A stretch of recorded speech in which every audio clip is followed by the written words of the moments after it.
What's up, Sales Funnel Radio? I am excited for today. I'm getting on an airplane and going to Africa.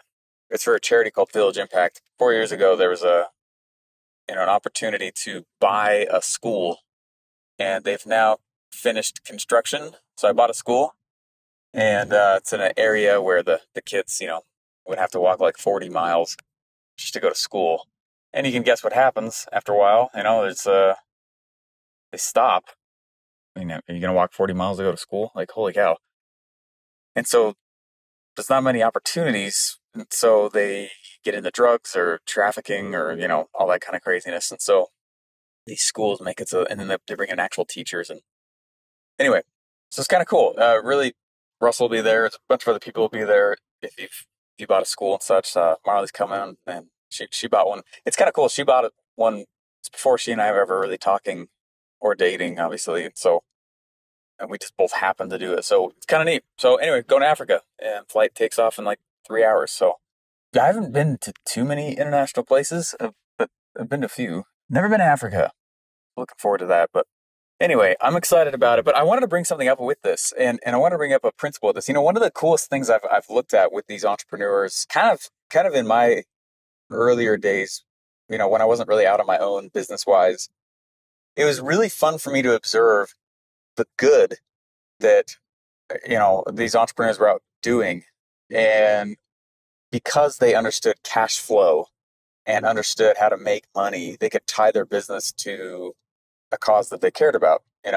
And I'm not saying all good has to have a check that you write attached to it, as if we all use checks still, but you know what I mean. So when I started out on my own, just saw the impact of it, both for whatever charity they were writing a check for or helping, but also how it would change the entrepreneur and make more humanitarian based things. Because obviously, y'all know how I feel about capitalism. But capitalism also can, just like anything, right, good and bad, to everything in life. There's a positive and a potential negative to everything in life. And obviously, one of the things with capitalism is there can be income inequality. And there can be, I talked about this in my last Capitalist Pig newsletter. I interviewed Adam Smith. Like, we loaded his AI, his books into his AI, and I talked with him. It was really cool. I was like, hey, look, like, how do you solve the cons of capitalism? Because I don't think the cons outweigh the pros. I still think capitalism is the way, but there's obvious cons, So I think it's on each of us. I don't ever want to leave it up to a government to, you think the most change and good is going to come from a government or from frankly entrepreneurs. It's going to be entrepreneurs who learn how to create cash flow and then go do cool things with their profits. Not that you have to give it all away. That's not what I'm saying either, but to go build solutions to actual problems in the world as well. It's fun. You do that when you're an entrepreneur for a customer, so you kind of get good at that skill set, and then you can turn back around and keep blessing others with it, which is extremely important. Anyway, I'm excited to go do this. So, but when I left my job, I was like, I got to go figure out what my contribution charity-wise is going to be. Like, I really like that, ClickFunnels attach themselves to Village Impact. Every time you build a funnel, they donate $1, which is really cool. It's all automated. Most people don't know that it's happening. They also did a lot of stuff with, OUR, Operation Underground Railroad, which go see Sound of Freedom. Spread that around. Pretty disgusting that it's kind of being hidden by the news. That's disgusting. So I think it's up to us, is what I'm saying. I think it's totally up to us. So, but it's not that you have to have all these answers up front. And so I want to just share with you guys a quick experience that I know that I've talked about at least once on this podcast, but I want to tell you how I've also applied it in a business sense. It was probably 2 years ago, and I was at a funnel hacking live. I don't remember which one it was. It wasn't super recent, but I have no other way to describe it than I was woken up in the middle of the night. I was being inspired to create a medical underground railroad, and I don't know what that is. I don't know what a medical underground railroad is. What is that? And all I know is that's the angle for me to create impact and change besides business. And so I brought this question up I'm like, all right, cool, medical underground railroad. What is that, right? I brought this up to one of my coaches. I have a business coach I work with. I have a personal coach I work with. Got like 2 other coaches I'm going to go hire soon. It's important to be coached. It speeds up everything in your life. So that's why I like doing it. That's why I know you guys follow me. It's important to get coached. So, but one of my coaches, I brought this to him and I was like, what what do I do? I have things that I can possibly conceive of being medical Underground Railroad related stuff. Like, how do I help people in that sense? I'm not a medical professional at all. Like, history's loaded with entrepreneurs who helped create a solution for something do not have specialties in. So I'm like, all right, that sounds good. Like, and it's still where I'm going to go and figure that out. But it's cool because this coach was like, I think it was Aristotle or Socrates. No, it's Aristotle. He said that nature abhors a void. It's a very powerful few words there. Nature abhors a void, meaning you don't always have to be the source of creation in your business and in things in your life. What you can do is just hold a vacuum for it, hold space for it. And nature doesn't like voids. Like, you look out in nature, if I was to start digging away all these plants and all these, even just to the most barren wasteland areas, there still eventually will be filled by something by nature, whether it's a plant or, right? Nature abhors it. It will fill it. And so I think it's a really powerful principle. And so I've just been holding Medical Underground Railroad open as a void. I have some ideas on what it's going to be. I'm getting closer on what I think it will be, but it abhors it. And it's cool because over the last 2 years, as I've started to explore separate ideas and where to go with this, and it's actually shifted parts of my business model so that I can fund it, and I think I'm going to give a percentage of my recurring revenue to it. And I don't know, I'm just exploring different pieces with it and okay, now what does it do? And I'm like, well, I got all the info product skills. What if it was the info product area, but it's free stuff and it spreads info, it still costs money, which is why it needs money. You know what I mean? I'm exploring it, and I bring it up for a few reasons that very rarely do I ever have a business that you're watching me do that I thought of in 3 seconds and now I'm doing. Most of the time, it takes mental grit and reps and all that. And I was on a coaching call recently, and I was helping some people, and I think there's this notion that you just get zapped with this lightning bolt of, this is exactly what I gotta go do, and it slaps you across the face, and you're like, oh, and you have ultimate clarity, no questions ever, and you just get to go build. When in reality, it does not happen that way. It's like you get a little glimpse, and then you're gonna mentally work on it, and it's gonna work on you, and it's gonna go back and forth, and there might be times where, it's the idea that you get obsessed with, and takes a while, to really create. Not that it has to, but more often than not, for me, that's how it's been. That's been my experience, is that it's something that is more along the lines of you're designing and discovering the idea at the same time, So I'm really excited to go on this Africa trip. I'm gonna, for a lot of reasons, obviously for the purpose that I'm going, but I also am going because I want to, I don't know, get new perspectives, new ideas, which is, if I'm feeling a stalemate on an idea, or I'm feeling a stalemate in progression on a business idea, any idea at all, usually it's because I have a lack of knowledge, and specifically it means I have a lack of perspectives. And perspectives increase your speed like crazy, which is, again, another reason why you get coached. Someone's like, because I'll be looking at a problem and I'm like, no, it's totally like this. And 80% of that might be true, but then a coach looks at me and goes, well, but remember this though. And I'm like, oh, that's right. And it helps you not get blocked mentally in your own ways and progress and grow. One of the fastest way to grow. So I'm excited because that's one of the reasons why I'm going to go there is to, I keep doing side field work on Medical Underground Railroad idea and what I'm going to go do with that. To give you an example though, let me go to the second example I also wanted to share here.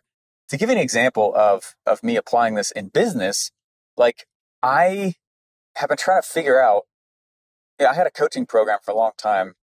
It was called Offer Lab, and it helped launch a lot of people's careers, and it's similar to any coaching program where you get some people who are, who exploded, others who got they didn't go super big, but they got mediocre results. And then there's usually 5% who, I don't know if they just disappear and blame it on you or what, but it's a coaching program. And so I was like, I want to take the coolest elements of the coaching aspect where someone can chat with me weekly, right? While they're trying to figure out whatever problem they've got on their mind. So I can share different perspectives and ways to think about things, not to slow down their progress by talking and sharing all this stuff, but, by legitimately trying to help. So, and then I'm like, okay, so I miss having a coaching program. Like, what is that coaching program?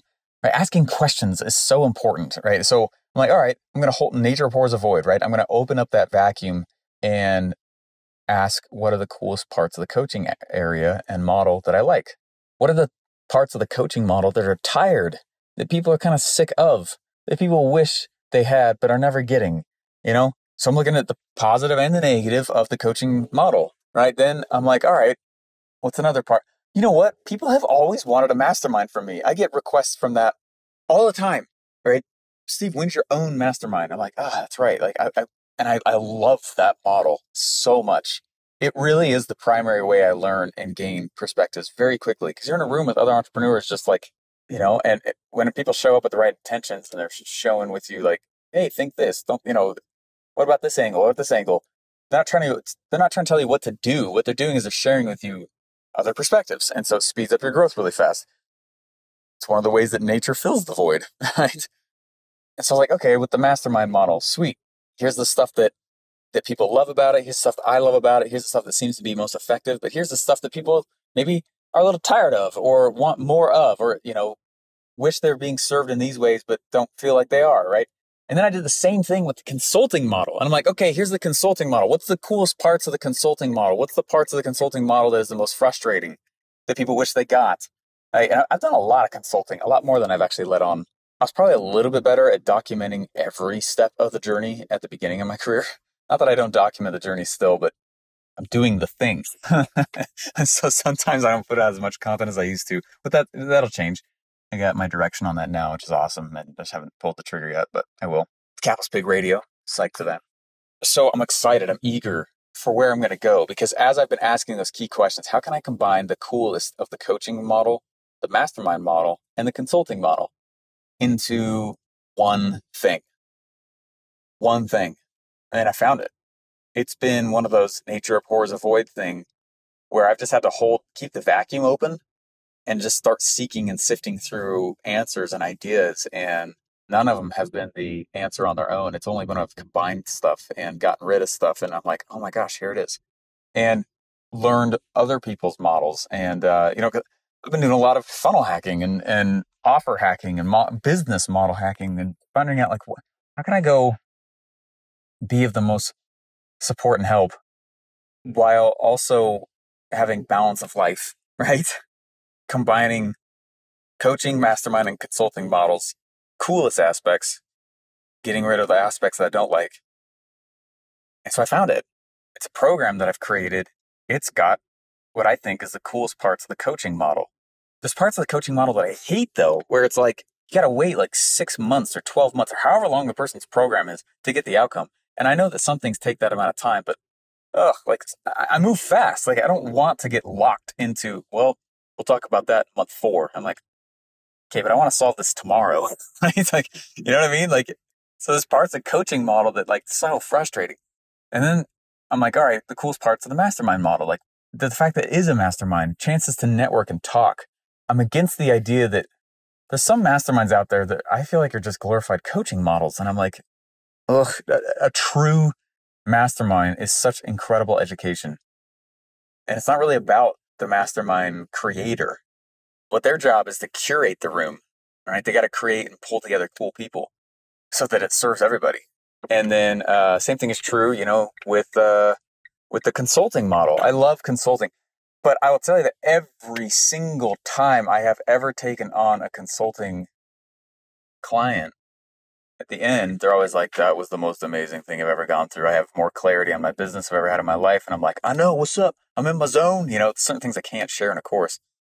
And when I can customize who I'm talking with, like, it's way better, way better. But one of the hard parts of the consulting model is that how do you give ongoing support after you do a full day where it doesn't accidentally slip into coaching, but still is customized help, And I'm like, oh my gosh, so I found it. And so I'm like, all right, so I found the model. Now that I have the model, what is it that I'm providing? And I've been going back through my stuff and simplifying and changing really who I serve. And it's not that I don't serve funnel-loving entrepreneurs and marketers. It's that I've transitioned all of my stuff to kind of like cheaper continuity models. I have one tier that you basically get access to pretty much every course I've ever created. And when I say pretty much, the reason why it's not all of them is because there's some courses I'm like, this course over here teaches it way better. So I'm going to, and that's obsolete. I don't want to give stuff. I'm not trying to give trash. I'm giving the best of the best, So it's part of the Capitalist Pig Club, And then if people want more of like a weekly group class setting, that's my Capitalist Pig University. But what I've really created those as is serving the entrepreneur and the marketer who have maybe are still trying to like nail their offer. They're still trying, they're not really done like a true launch. They never launched their business. I think it's funny when someone makes fun of the launch model. Like, well, they make millions first off. Second, you still have to launch.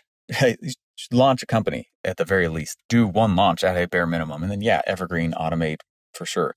And so what those tiers are really built for is someone who's not done those things.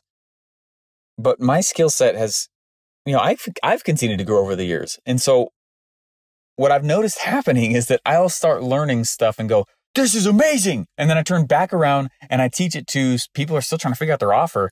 And it's cool stuff, but it derails them. They're still on problem 2 or 3, and I'm talking about problem 47, or whatever, right?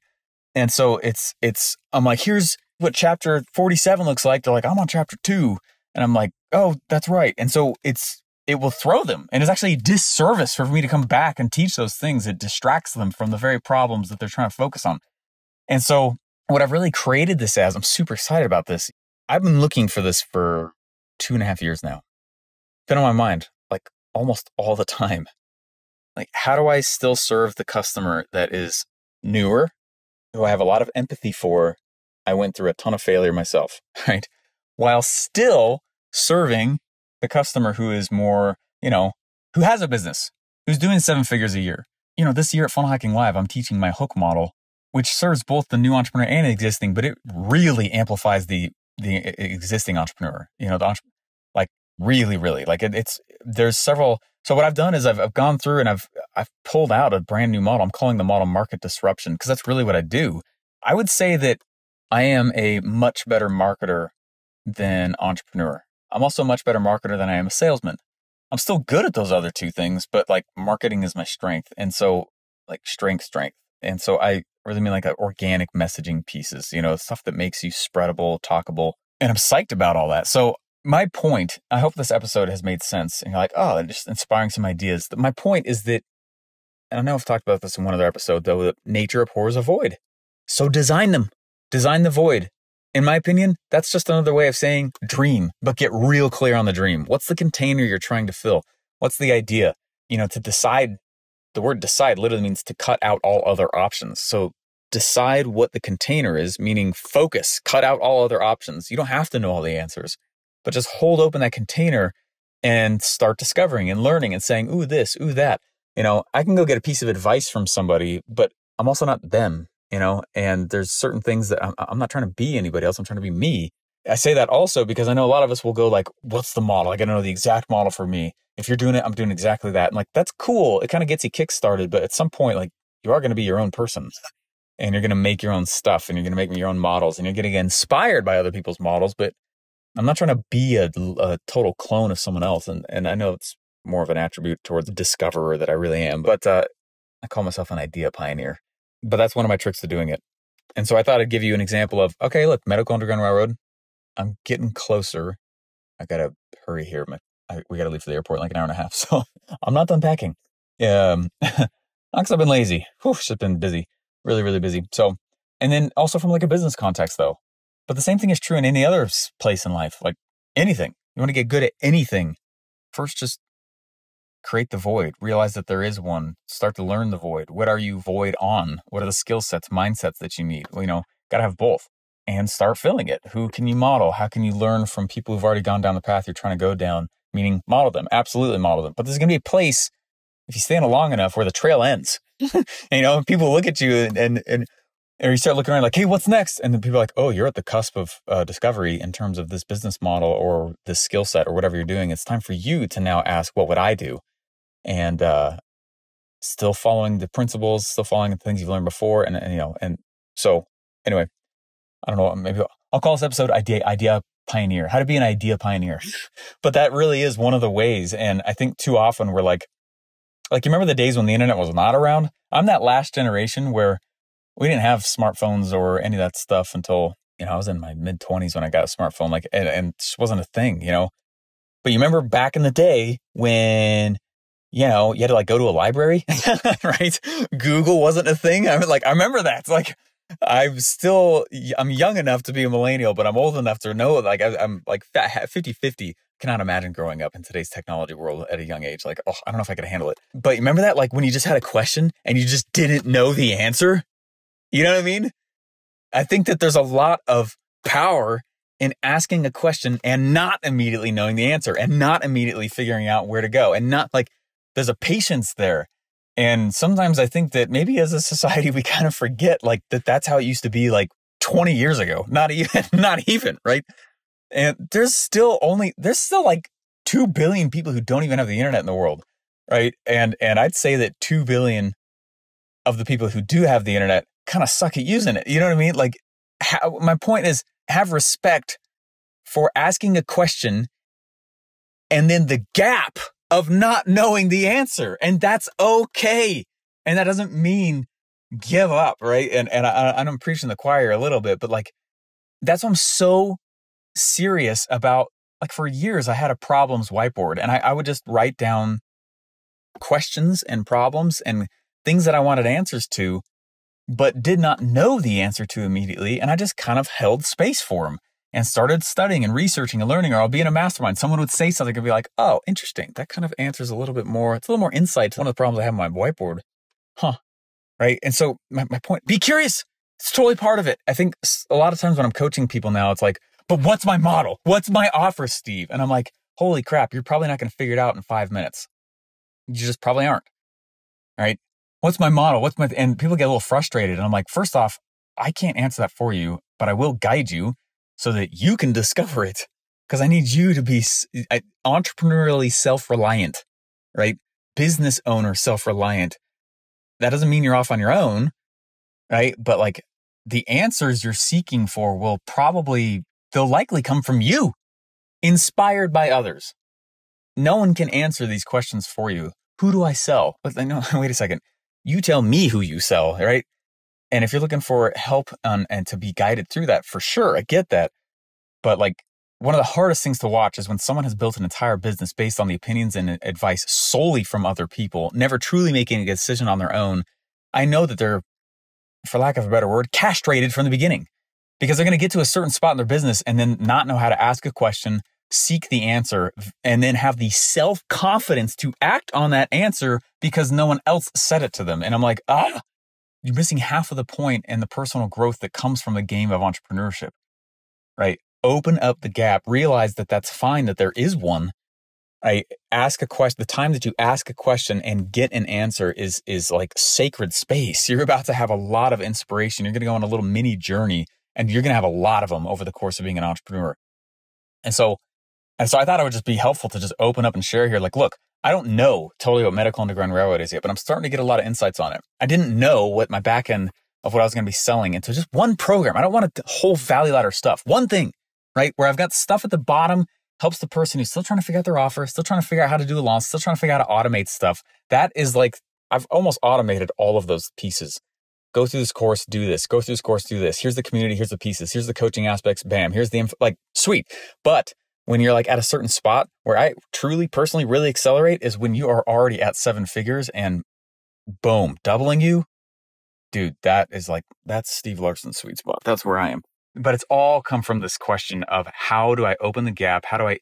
And I've had to practice this a lot. I've totally gotten frustrated. My gosh, I've looked at, I've just been brain dump and meditate on this like crazy. You guys have no idea how much I have been obsessing, trying to figure out what this back end is that blends coaching, consulting, and mastermind into one program. So that someone's not like, I got to join this and this and this and this just to get the things I want. I'm like, what if I take the best from all of them, put them in one spot, talk legitimately about the things that people are frustrated with all of them, and let's answer those and simplify so that you're not having to chase around all these offers and you can just execute, right? You ask the questions, get the vacuum, open that you need, and then go fill it. And so getting passionate here with this, but it's just something that I watch a lot. I'm like, you got to know how to ask a question and not have it answered in 3 seconds before getting frustrated, right? And go discover and learn. And it's on your shoulders. It's, I was telling to someone else, so like, I was telling them, like, it's on your shoulders. Like, no, this is what I mean when I say, like, no one's coming to save you. I don't just mean financially. I mean with your questions too. Like, learn how to be entrepreneurially self-reliant in terms of asking a question and in terms of problem solving. That's really what entrepreneurship is. You find a problem and you solve it in a valuable way. Boom. Entrepreneurship in a sentence. That's all it is. What's marketing? It's noise-based lead gen. Well, Steve, how do I do that? Okay, cool. Learn how to make other models for sure. Learn from other people, what's working right now in the industry, in the market, totally 100%. That'll take you like 80% of the way, but that last 20% is probably going to be stuff that is custom to you. While 80% of business truly is the exact same, there's obviously customized to each individual business owner and company because you sell a different person than I do. You serve a different product than I do. You know what I mean? So yeah, learn the 80%, but like no one can give you the 100. Only you can give that to yourself, right? And that's the point I'm trying to bring to this. So I got to pack and I will see you guys later. And I'm sure I'll make some content on them in Africa. I'm very touched. I was watching videos of people doing this in the past and just like totally tearing up. So anyway, I was thinking my little girls, I was like, I know you guys are giving a sacrifice up because I'm 50-50 with them, you know, week on, week off. And so I was like, you know, I got to cut my week a little short with you guys. That's the sacrifice you guys are making, but let's go look at the kids that you guys are going to help also inadvertently by giving me time to go do this. And it's a cool experience with them too. So awesome. You guys are great.